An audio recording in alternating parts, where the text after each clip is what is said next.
اعوذ باللہ من الشیطان الرجیم بسم اللہ الرحمن الرحیم قال الرحمن فی القرآن وما خلقت الجن والانس الا لیعبدون۔ آج ہم گفتگو کریں گے وہی پہلا سوال کہ اللہ تعالیٰ نے شیطان کو خلق ہی کیوں کیا ہے؟ نہ شیطان کو خداوند متعال خلق کرتا اور نہ یہ ساری دنیا گمراہ ہوتی۔ اب پہلی بات یہ ہے کہ خداوند متعال نے شیطان کو شیطان خلق نہیں کیا کہ ہم یہ سوال کریں کہ اللہ نے شیطان کو خلق کیوں کیا ہے، بلکہ یہ شیطان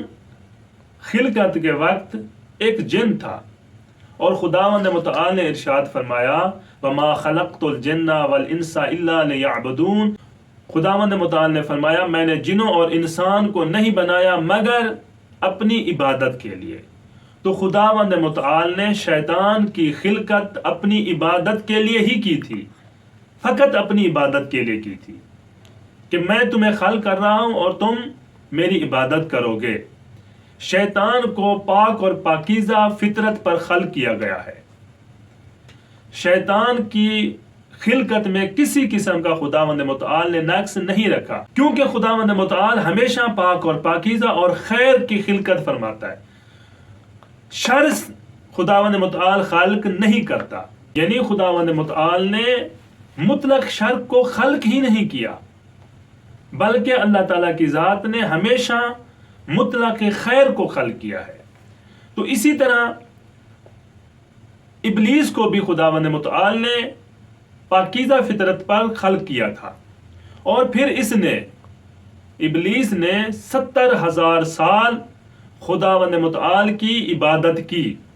اور اس عبادت کے سلسلے میں اور اس عبادت کے نتیجے میں جو اس نے 70,000 سال کی،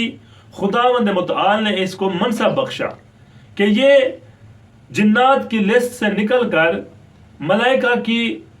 لسٹ میں شامل ہو گیا، فرشتوں کی لسٹ میں آ گیا،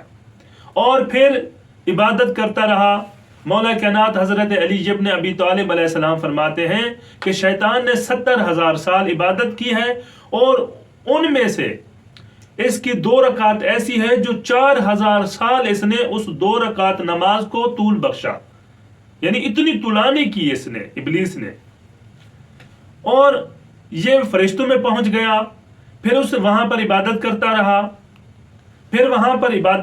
رہا، اور یہ فرشتوں کا بھی سردار بن گیا۔ یہ سارا کچھ اس کی عبادت کی وجہ سے تھا۔ لیکن جب اللہ تعالیٰ نے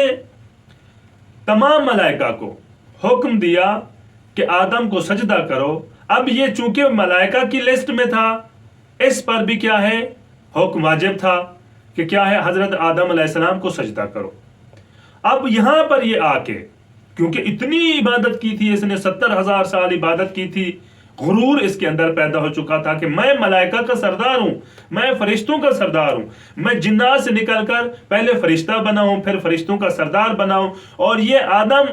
مٹی سے بنا ہے، میں اس کو کیوں سجدہ کروں؟ اس کے اندر غرور پیدا ہوا، اور یہ خداوند متعال کے حکم کی نافرمانی کرتا ہے، انکار کرتا ہے، اور کہتا ہے کہ میں افضل ہوں، بغیر کسی دلیل کے یہ کہتا ہے کہ میں آدم سے افضل ہوں اور آدم افضول ہے، معاذ اللہ، میں آدم کو سجدہ نہیں کروں گا۔ اس نے خداوند متعال کے حکم کی نافرمانی کی، تب اس نے شیطان کا لقب پایا، ابلیس سے شیطان کا اس نے لقب پایا، اور خداوند متعال نے اس سے اس کا منصب اور عہدہ بھی چھین لیا، اور اپنے دربار سے نکال دیا، اور کہا میری دربار سے نکل جاؤ اور تم قیامت تک ملعون اور لعنتی ہی کہلاؤ گے۔ تو اس نافرمانی کی وجہ سے ابلیس شیطان بنا اور لعنتی بنا، وگرنہ شیطان کو اللہ تعالیٰ نے اس صفات پر جو یہ شیطانیت کرتا ہے اس پر خلق نہیں کیا کہ ہم یہ سوال کریں کہ اللہ تعالیٰ نے شیطان کو خلق کیوں کیا ہے۔ والسلام علیکم ورحمۃ اللہ وبرکاتہ۔